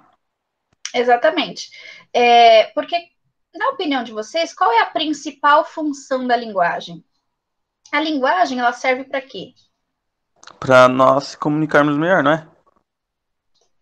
Oi? Para se comunicar, exatamente. Não para se comunicar melhor, mas se comunicar. Porque eu preciso entender o que o outro falou primeiro, né? Não interessa se ele está falando errado ou não, porque existe muito preconceito linguístico. E é isso que eu quero chegar com vocês também. Então, por exemplo, de um pessoal mais simples, sabe? Que não fala, não conjuga os verbos direito, ou não tem uma concordância ali do plural com o singular. Eu posso considerar que está falando errado? Será que esse termo é válido ou cabe? E por que não, se não pode? Eu acho que sim. Sim, o quê? Que eles estão falando errado. Tipo, claro, você consegue entender o que eles estão querendo dizer. Mas, tipo, parando pra pensar na língua portuguesa, eles estão falando errado. Só que, tipo, como eu disse, falar assim com as pessoas, assim, não teria necessidade de você falar extremamente correto. Mas, querendo ou não, eles estão falando errado. Pronto, basicamente é isso. Ok. Só que Eu acredito que não, porque a questão de falar certo e errado é principalmente uma questão regional. Então, a forma que a gente aprende as coisas aqui em São Paulo é uma forma totalmente diferente de como as pessoas aprendem algumas palavras no Nordeste, no Sul. Então, não tem como a gente escolher um que está certo e um que está errado. Primeiro, porque isso é preconceito regional linguístico, e também porque, tipo, se a formação de palavras lá tá errada, a nossa também tá errada, então não teria nada certo. só que tem situações. Vamos lá. É que tem situações assim. Nós foi, né? É do nossa, não sabe falar, não sei o que, etc. Então existe esse preconceito, né? Só que eu tô falando com vocês isso para que vocês comecem. Assim, pensem que por mais que a pessoa esteja falando incorretamente, né? A principal função ela conseguiu cumprir, que é se comunicar com o outro. Então, por mais que fale nós vai, nós foi, sei lá, não tá fugindo ali a norma padrão, certo? A norma porque a língua tem uma norma, a norma padrão, né? Que precisa ser seguida em algumas situações, né? Não necessariamente em todas. Mas, se a pessoa está conseguindo se comunicar, ela conseguiu cumprir uma parte ali, né, da função da linguagem, né, que é estabelecer uma comunicação com o outro, né? Então, essa questão da variação linguística, ela também entra muito nisso, né? Nesse preconceito também que muitas pessoas têm com quem, de repente, não fala tão corretamente, fala, tá errado. Não é que tá errado, ela não está falando na linguagem padrão. Ela não está seguindo o padrão da linguagem, mas ela está conseguindo se comunicar, e isso também é válido. Então, é que a gente tem dentro da língua portuguesa, nós temos dois grupos de pessoas: os estudiosos da linguística e os estudiosos da gramática. Então, os estudiosos da gramática, eles sempre vão ir contra isso, sabe? Das pessoas não falarem corretamente. Eles sempre acham que deveria se falar, que a escola deveria, sabe, impor a norma padrão o tempo todo e etc. Enquanto os linguistas, que já é um outro grupo de estudiosos, eles já vêm defender, sabe, esse jeito de falar, porque eles falam que a gente tem que levar em consideração a cultura das pessoas, o que aprendeu. Acho que tem muito a ver com o que a Letícia falou, onde viveu, né? E com quem viveu, né? Porque tudo isso influencia. Mas eles dizem que a principal função da linguagem é a comunicação, o restante é a adequação, né? Aí você consegue adequar aos poucos. Então, é porque na próxima atividade vai ter um questionamento com relação a isso, né? Porque isso também tem a ver muito com ponto de vista, né? Não tem certo ou errado. Por exemplo, os gramáticos defendem que tá errado. Falar nós foi é errado, ponto, acabou. Não tá certo, não segue o padrão da língua, então tá errado. Pronto, ponto, acabou. Isso os gramáticos pensam assim. Mas a galera que estuda linguística, não. Então, eles vêm levar em consideração todo esse aspecto cultural, por que a pessoa, de repente, fala assim, tem também a ver com a cultura dela, e que ela está conseguindo se comunicar, então, ok. Então, tipo, não tem problema. Não teria problema falar assim ou falar de outro jeito, se a comunicação está sendo estabelecida. Vocês entendem o que eu estou querendo dizer? Ou não? Sim, sim. Sim? E o que vocês pensam disso? O Moisés continua com a mesma opinião, Moisés? Uhum. E o que você acha, Gabriel? Eu acho exatamente isso que você falou. Você tem que, tipo, levar em consideração o contexto que a pessoa tá, quanto ela aprendeu, a classe social, de onde ela veio. Enquanto, tipo, tiver dando para entender o que a pessoa fala, para mim tá tranquilo. Pode falar errado do jeito que quiser. Tô nem aí. Não dá para julgar a pessoa por conta disso, né? Não, então, não me entendo mal, não julgo, tipo, não julgo mesmo. A única coisa que eu quis dizer é que, tipo, parando pra pensar, tipo, é errado, sabe? Tipo, falar errado, falar coisa pra mim, tipo, não. Você tem que ver isso mesmo. Entendi. Mas. Tipo, não dá pra que você até compreende tudo, mas não considera correto. Aham, isso. Mas de repente, sei lá, você trabalha numa padaria. A pessoa vai lá e fala assim: dá 2 pão. Você não vai, tipo, falar: olha, fulano, não é 2 pão, é 2 pães, correto. Né? Acho que. Não, aí seria muita idiotice, seria falta de até senso, né, com a pessoa. Sim. Então, nessas questões que a gente precisa pensar, questões situacionais. É claro que é muito ruim se uma pessoa não domina a linguagem padrão. É ruim porque ela vai se abster de oportunidades, entende? Então, por exemplo, se ela está numa entrevista de emprego e a linguagem é aquilo que te dá uma identidade, né? Então a pessoa te reconhece ou reconhece aquilo que você sabe, reconhece aquilo que você quer mostrar por meio da linguagem. E se de repente a pessoa não domina essa linguagem, vai ficar muito complicado para essa pessoa, porque ela não vai conseguir tantas oportunidades, né? Na vida, no mercado de trabalho e etc. Né? Mas a questão é adequação, adequar-se às situações. Ok? Vocês vão ter basicamente um artigozinho de opinião para fazer quanto a esse tema, ok? Na próxima atividade. Ok. E aí, é claro que cada um tem seu posicionamento e é preciso argumentar, beleza? Mas eu queria que só perguntar se esse assunto está ok até então, e o que é uma variação linguística, e por que ela varia, e em quais situações que ela varia. Fez sentido até agora? Fez sim, deu pra entender tranquilo. Ok? Alguém tem alguma dúvida? Porque daí eu vou começar a falar. Vou mostrar uns exemplos para vocês. E eu também vou começar a falar de funções da linguagem que não entra na atividade, na verdade não era para entrar, mas eu coloquei para facilitar um pouquinho por conta da questão do Enem, tá bom? São 5 funções da linguagem, só para a gente revisar quais são elas. Ok? Tudo bem? Ok. Então, passa aí, Letícia, para a gente dar uma olhadinha nos exemplos. Olha lá, coloquei uns exemplos.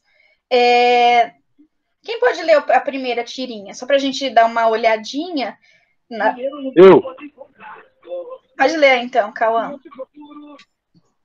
Achamos que você passa tempo demais batendo papo na internet. Não é verdade. Que tipo de análise vocês conseguem fazer com relação a essa tirinha? Levando em consideração o que a gente comentou sobre a linguagem ter variações. O moleque desmentiu, né? Os pais. Só que o não que ele coloca o U e o M. O E ele coloca um H. E depois ele coloca um rosto, né? Com um símbolo de 2 pontos, traço, Então, ou seja, parênteses. essa aqui, o que eu posso afirmar nessa questão, nesse quadrinho? O que eu posso afirmar com relação à variação da linguagem? Que os pais tá certo. E o menino realmente ele está muito na internet, mas como a gente sabe que ele é um usuário excessivo da internet? Porque a linguagem denuncia. Ele está usando a linguagem digital, exatamente. A linguagem denunciou quem ele é. Ok? Exatamente. Ok. A gente está comentando até agora. De repente, a linguagem que você usa denuncia quem você é, ou seja, marca a sua identidade. Né? Então, aí a gente tem um exemplozinho disso. É claro que é uma ilustração e que se ele não é porque está escrito, por isso a gente percebe, mas de repente na oralidade não daria para perceber, porque a gente não consegue fazer esses efeitos oralmente, ok? Mas é só para mostrar que a linguagem forma uma identidade, sim, e denuncia quem você é, dependendo de como você fala. Aí tem uma outra questão importante, essa daqui do carinha no carro vermelho. Quem consegue fazer a leitura? Posso ler? Pode. Essa estrada vai pra São Paulo? Sei não, doutor. Mas se ela for, vai fazer uma falta danada pra nós. E aí, o que aconteceu? Na verdade, são duas situações que dá pra gente discutir, porque isso daí é uma piada, na verdade. Não sei se vocês já ouviram. Mas, primeiro, cada integrante aí usa um tipo de linguagem diferente. Então, o que eu posso perceber primeiro acerca das personagens que estão falando? O rapaz do carro, o que eu percebo? Ele é um homem Que de ele é cidade, feliz. essas coisas. O outro já é do sertão, seria isso? Sim, fala, Luísa. Era isso que eu ia falar. O do carro parece ser mais de cidade grande, né? E pelo jeito que o outro fala, parece que ele é mais do interior, pelo sotaque. É isso que a gente... Então, isso. Ó, sei não, doutor. Mas se ela for, vai fazer uma falta danada para nós. O que ele quer dizer com isso? Ele levou ao pé da letra o que ele falou primeiro, né? Ele levou ao pé da letra. E essa questão de expressões próprias que nós temos, ela é realmente muito... A gente não percebe. É natural falar, essa estrada vai para onde? Mas, se eu for levar ao pé da letra, a estrada não vai para lugar nenhum. Quem vai somos nós. Mas não é todo, não estou falando que... Mas aqui no Brasil, nós entendemos isso. Mas é uma expressão típica do Brasil. Por que eu estou falando isso? Porque outros países, por mais que falem a língua portuguesa, não têm a compreensão de repente, determinadas expressões que nós usamos. Por exemplo, quando eu estava na faculdade, teve um professor de literatura que ele deu um exemplo de certa vez que ele foi para Portugal, por exemplo. Então, a gente sabe que Portugal é um país que também fala português. E nós só falamos português porque fomos colonizados por eles. Mas o português que nós falamos aqui não é o mesmo português que eles falam lá, nem de longe, né? É muito diferente. Então, questão de sotaque, questão de expressões, questão de conjugação verbal, muda muita coisa. Então, acho que ele estava alguém estava no elevador. E situações de elevador, não sei se vocês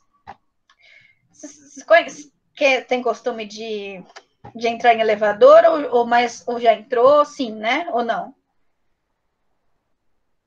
Porque tem uma expressão que a gente usa, né, antes de entrar no elevador. Tipo, as pessoas já estão no elevador e eu tô de fora. Só que aí o elevador parou. Eu não sei se está subindo ou está descendo o elevador. E eu quero subir, de repente. Então eu tenho que perguntar. Eu falo, está subindo ou está descendo? E aí, de repente, se o elevador for para cima, as pessoas falam, está subindo. Eu falo, não, está descendo. Ok, vocês já se viram em situações assim? Já. Já? Ok. Então, lá em Portugal, quando esse meu professor perguntou para o rapaz, o elevador parou, e ele perguntou para o rapaz, está subindo ou está descendo? O rapaz não entendeu, ele falou assim, está parado. Por quê? Porque, de fato, o elevador ele não estava subindo nem descendo. O elevador estava ali parado, entende? Então, é uma expressão, nossa, qual seria o correto? Perguntava, vai subir ou vai descer?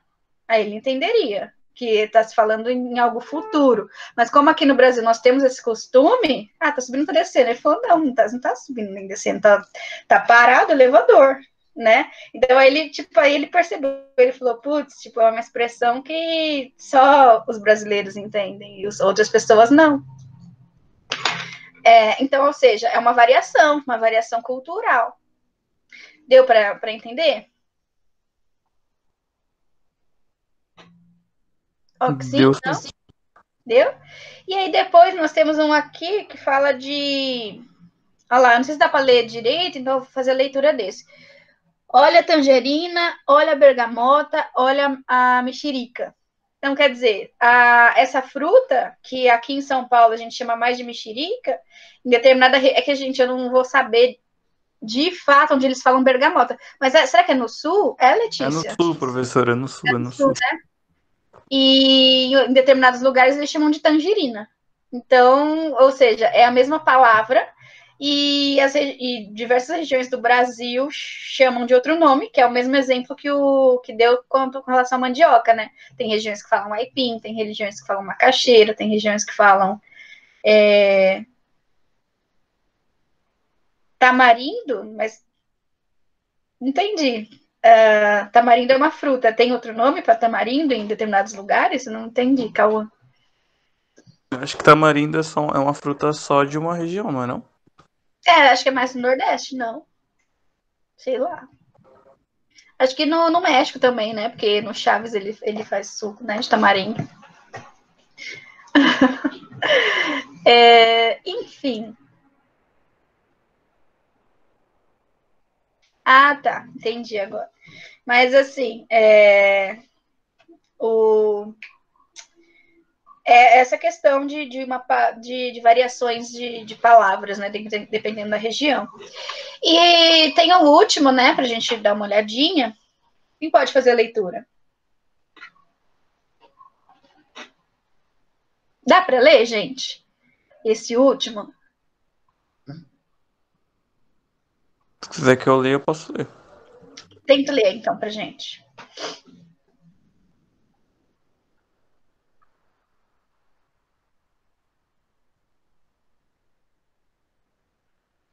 Consegue, Moisés? Ou tá muito desfocado?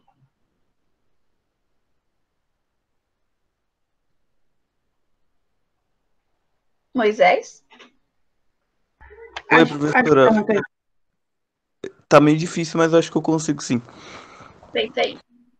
De acordo com o laudo, você está com processo de intumescência resultante de lesão inflamatória e necrose subcutânea. Meu Deus, doutor, e quanto tempo eu tenho de vida? Ah, não se preocupe, é só um furúnculo. O que vocês conseguem entender dessa tirinha? Eu acho que seria aquilo de, tipo, uma linguagem técnica, sabe? Porque Exatamente. ele tava falando, tipo, em uma linguagem onde os médicos costumam falar, e não o que a gente entende, né? Exatamente. Então, o médico, existe essa também, né, de linguagem técnica, né? Então, dependendo da profissão, também existe um tipo de linguagem específica daquela área, né? No caso da medicina, nós temos um exemplo. Então, ele falou um monte de coisa aí, o cara não entendeu nada, achou que ia morrer já, mas ele estava falando de um furúnculo. Então, cada área de conhecimento também possui uma variação de linguagem bem específica. Só para deixar essas coisas claras, tranquilo até aí? É a questão da variação linguística? De boa. Alguém tem alguma dúvida? Que daí a gente já fala das funções da linguagem. Eu trouxe só as definições e alguns exemplos para a gente relembrar. Ok? Então passa para a gente, Letícia, por favor. Então, a primeira função da linguagem que eu trouxe para a gente ver é a função referencial ou função denotativa. Então, existe assim, fora dessa questão da variação da linguagem, a gente está falando mais da linguagem escrita agora, tá? E não da linguagem oral, assim, também. Porque a principal função da linguagem oral é a comunicação. Mas dentro da linguagem escrita, nós temos cinco funções da linguagem. E essas funções, elas dependem muito de qual gênero textual está sendo construído. A função da linguagem tem muito a ver com o gênero, tá? Então, por exemplo, quando o enunciado se centra no contexto, dizemos que a linguagem possui função referencial ou denotativa. Nesse caso, o emissor transmite a mensagem da maneira mais realista e objetiva possível, como costuma ser a função predominante em notícias de jornais e em artigos científicos. Então, a função referencial é aquela linguagem que só tem o objetivo de passar a informação mesmo, da forma mais objetiva e realista possível. Então, geralmente, notícia de jornal, eu tenho aí a presença dessa função, que é só quando eu quero transmitir uma informação, ou seja, não pode ter opinião embutida, não pode ter marca de oralidade, não pode ter discursos, né, de outras pessoas, é só ali passar uma informação. Aí eu chamo de função referencial, ou função denotativa, que é o que realmente está querendo dizer. É simples, né? Talvez o nome assuste um pouquinho, porque de repente você está lá numa questão e fala, em qual alternativa podemos encontrar a função referencial? Aí, se você não sabe o que é, já complica muito a sua vida. Mas a função referencial nada mais é do que quando a mensagem tenta passar somente aquela informação, né? De uma forma mais fiel, da forma mais fiel possível. E aí eu coloquei o exemplo de uma notícia de jornal.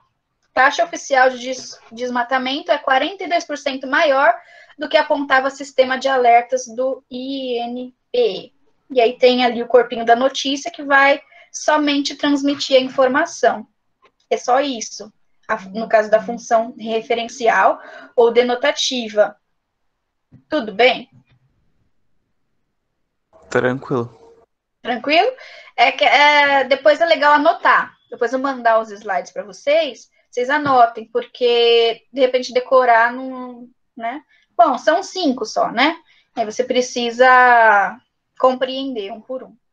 Tudo bem até aqui?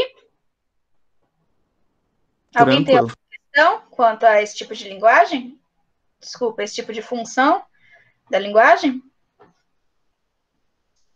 A função referencial é quando eu quero somente transmitir a informação de uma forma fiel ao que realmente aconteceu. Ok? Também serve nos artigos científicos para divulgar algum estudo que foi feito, mas a função é basicamente a mesma, né? Transmitir aquela informação. De boa? Então, passa, Letícia, por favor. E aí existe a função poética, que o próprio nome já denuncia, né? Lembra quando a gente conversou sobre a diferença entre poema e poesia? Quem lembra? Eu lembro. E qual que é a diferença entre poema e poesia? Poesia é tipo alguma coisa, algum texto, eu diria, no intuito de passar alguma emoção, algo do tipo. E poema já é tipo aquela coisa tudo bonitinho, com estrofe, verso, essas coisas. Poema é o gênero. E poesia, eu posso ver poesia até no pôr do sol, né? Se de repente aquilo me causar alguma sensação. Ok?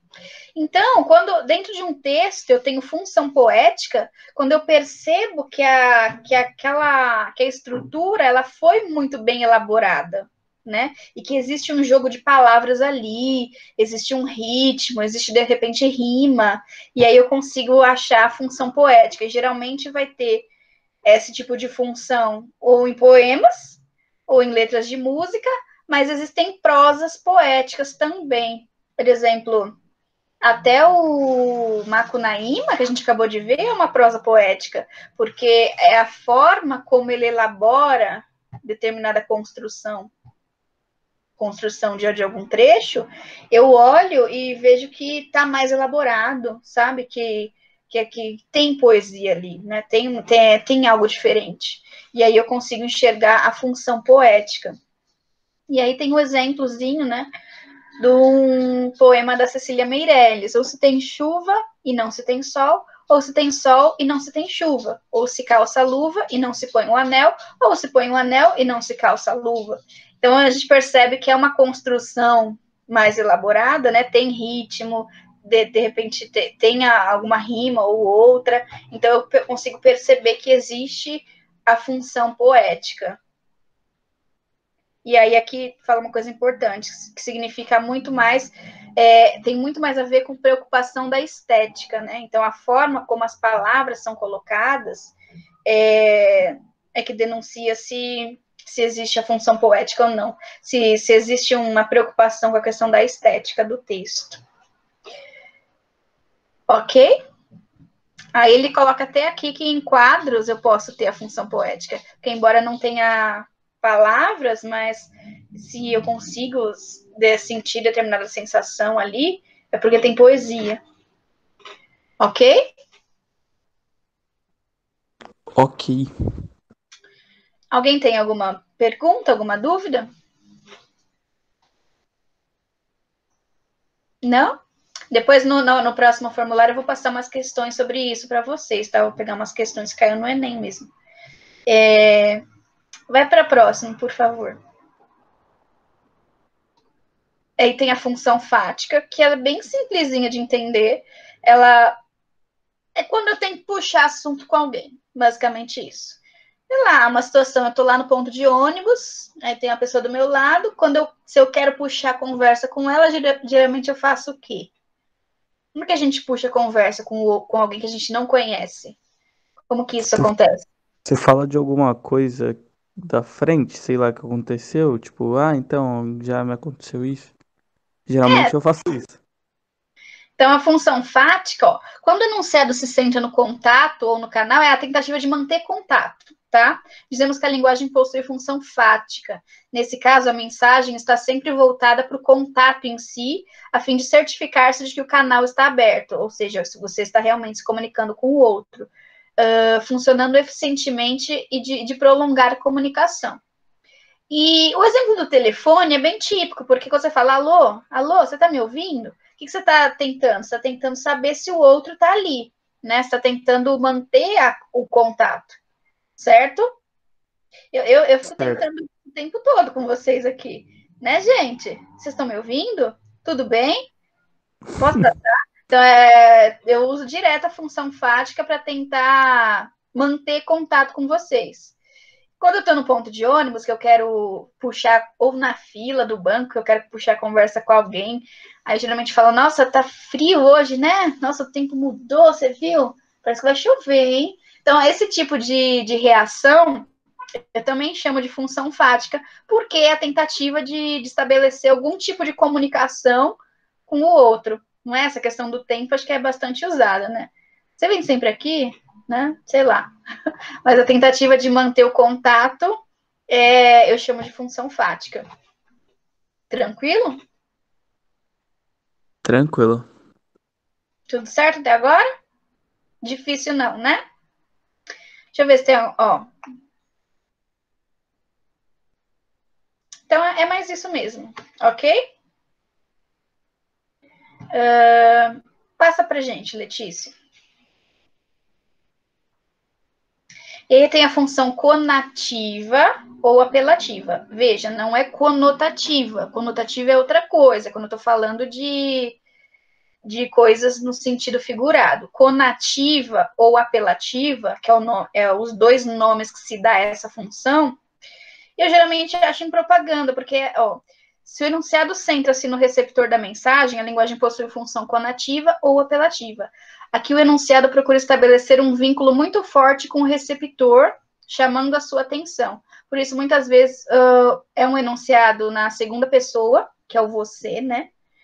Essa função está fortemente relacionada a anúncios publicitários. Por quê? É quando até o próprio nome, né? Apelativo é apelação, é tentando chamar sua atenção de algum jeito. E isso vocês vão encontrar geralmente em propagandas, né? Quando tenta convencer você a comprar algo. Coloquei 2 exemplos aí, ó. Você ainda precisa de motivos para pedir um fuego? Então, quer dizer, qual é a tentativa aí? Nesse caso dessa propaganda? Ele coloca a foto, né? De chamar meio que sua atenção. Ele apela por uma foto muito. De um lanche muito uau! E aí pergunta. E a pergunta também, ela é bem direcionada, né? Porque tá no caso do você. É sempre tentando com o pronome em segunda pessoa, que é o você, que tá tentando um vínculo ali direto com o receptor, né? Então, você ainda precisa de motivos, né? Ou, tipo, beba Coca-Cola, sei lá. Todas essas propagandas, eles colocam essa função apelativa, né? Da tentativa de chamar a atenção do leitor, do receptor. Olha lá, outra propaganda de um curso. Ó.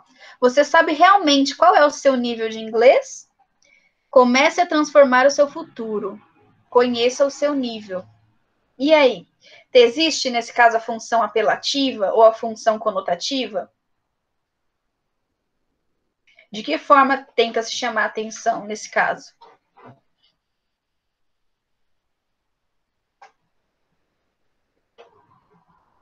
Alô. Tipo, Oi? fazendo a pessoa, tipo, meio que duvidar do próprio julgamento dela. Tipo, você realmente sabe qual que é o seu nível de inglês?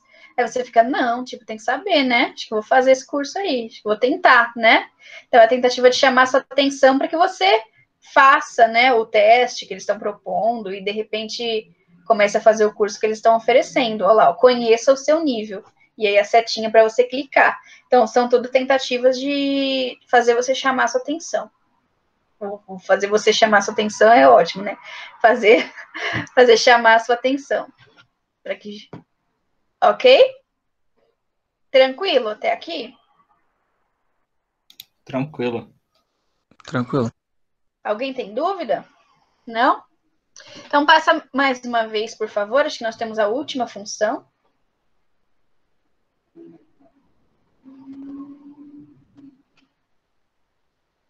Letícia?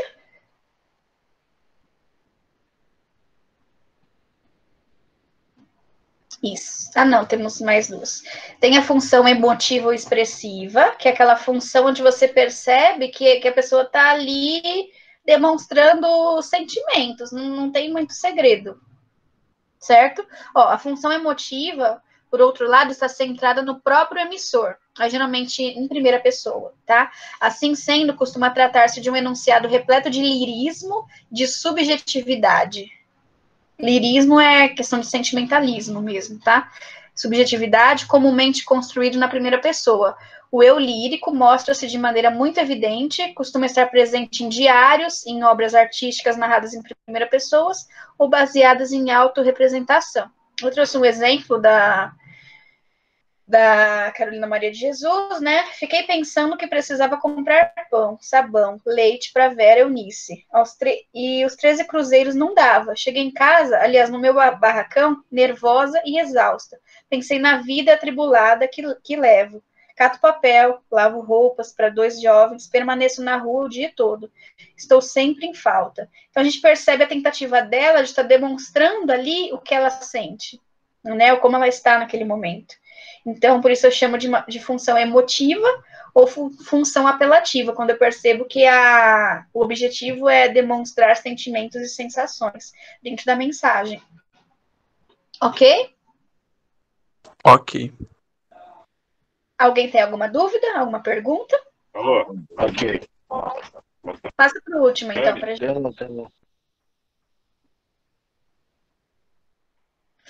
E aí nós temos, por último, ficou sobreposto aí, mas não tem problema. A função metalinguística. Eu vou tentar...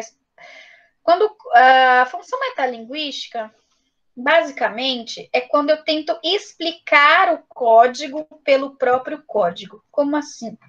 É quando eu uso a própria língua portuguesa para explicar algo que faz parte da língua portuguesa mesmo. Então, por exemplo, dicionários. Se eu vou lá, não sei o que significa a palavra autor. Eu vou lá, autor é isso, isso e aquilo.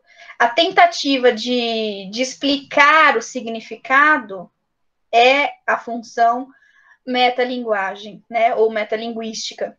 Então, é quando se tenta explicar alguma coisa por meio da linguagem, né? Aí eu chamo de metalinguagem. Mas eu não tenho só em dicionários. Por exemplo, eu pego um livro didático e tá falando, o que é metáfora? Aí o livro tá lá descrevendo o que é metáfora. Eu tenho a função metalinguística, porque é a tentativa de explicar algo, certo? Mas não é só isso. Dentro de obras literárias também tem. Eu trouxe aqui um trecho de Memórias Póstumas de Brás Cubas. Ele diz assim: algum tempo hesitei se devia abrir estas memórias pelo princípio ou pelo fim.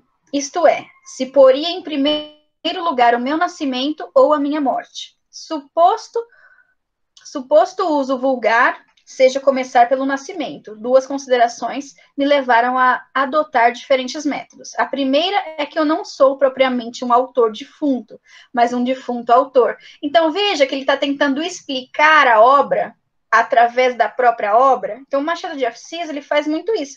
Antes de começar a contar a história, ele explica sobre a própria obra. Em Dom Casmurro, ele faz isso também.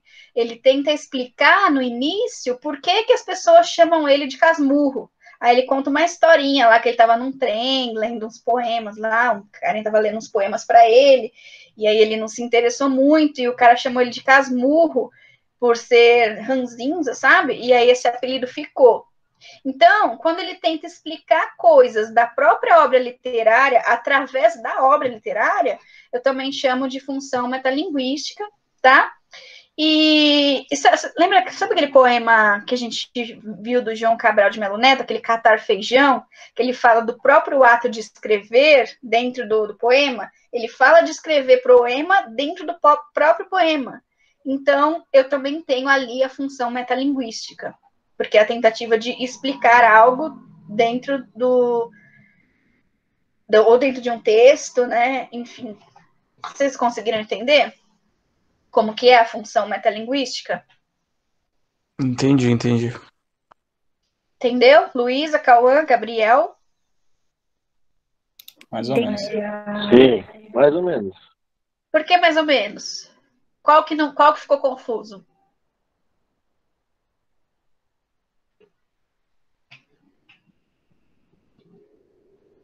O que ficou confuso?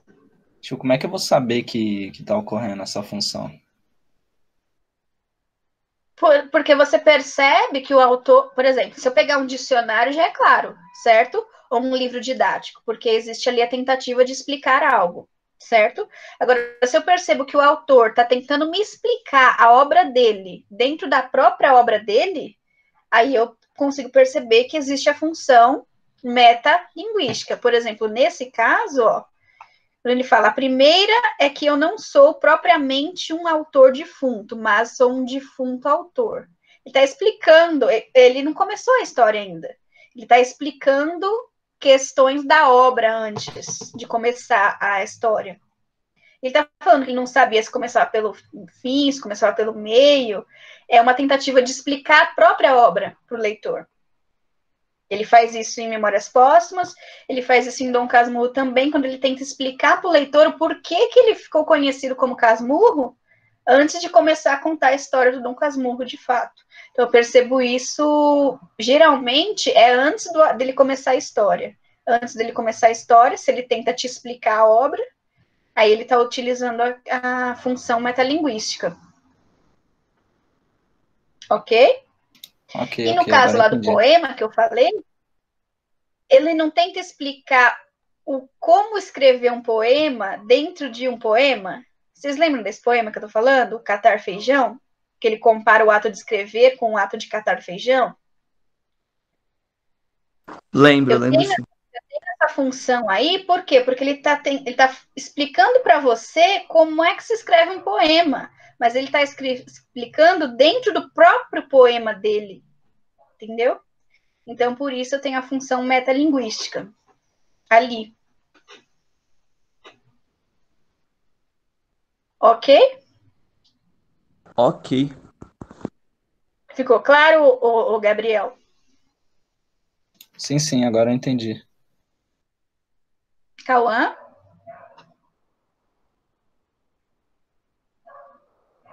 Tudo bem? Acho que o Cauã guardou o celular em algum lugar. Enfim. Beleza. Então é o seguinte, mas se no caso ficou dúvida, ou se ficar dúvida na hora da atividade, vocês podem falar comigo no WhatsApp, tá bom? Para tirar dúvida ou alguma coisa assim. Ok? Passa aí para o último slide, ô Letícia, que é só para finalizar mesmo. Que é isso. Então, obrigada pela participação. Foi uma aula um tanto longa, né? Mas é porque eu quis introduzir esse assunto para facilitar a vida de vocês um pouquinho nas questões do Enem, tá bom? E a gente se vê aí na próxima live. E se ficou dúvidas além, se quiser falar comigo no PV, pode chamar. E obrigada pela participação de vocês. Ok? A nossa live vai demorar um pouco, porque como vai ter aquela semana do saco cheio, né? A semana que vem vai ser formulário. Aí a outra semana seria live, mas como naquela semana não vai ter atividade, aí vai demorar aí umas 2 semanas de novo para a gente ter aula. Ok?